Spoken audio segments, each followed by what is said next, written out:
Hello សួស្តីប្រមាណប៉ុណ្ណាគ្នាថ្ងៃនេះមានបានបដាលេងនៅកន្លែង farm មកនៅសិតតែមានចឹងណាហើយមើលភ្លើងចំណាប់របស់គេដាក់ឡើងស្អាតតែម្ដងហើយឡើងលិចតែម្ដង admin គាត់នឹកឃើញថានឹងសប្បាយតែម្ដងហើយ admin បានមកកន្លែងនេះទៅជាភាពស្រស់ស្រាយហើយស្អាតណាពុកម៉ែប៉ុណ្ណាគ្នាអើយហើយបងប្អូនអ្នកគ្នាមកនឹងតែជួយចិត្តមកហើយឥឡូវនេះគឺ admin ក៏ចាប់ផ្ដើម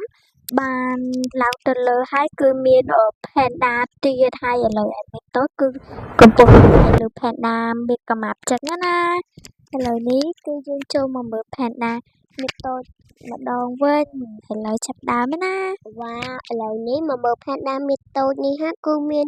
ព្រឿងស្អាតតែម្ដងហើយ Panda មានតូចនេះហាគឺចេះកាន់កាយទឹកទៀតហើយ admin កំពុងតែឡើងជីលើ Panda តូចនេះហើយនៅកន្លែង farm គេនិយាយពីថានឹងស្អាតតែម្ដងមកប៉ុណ្ណាគ្នាហើយadmin ណាបានគឺកន្លែងហ្នឹងនឹងសប្បាយតែម្ដង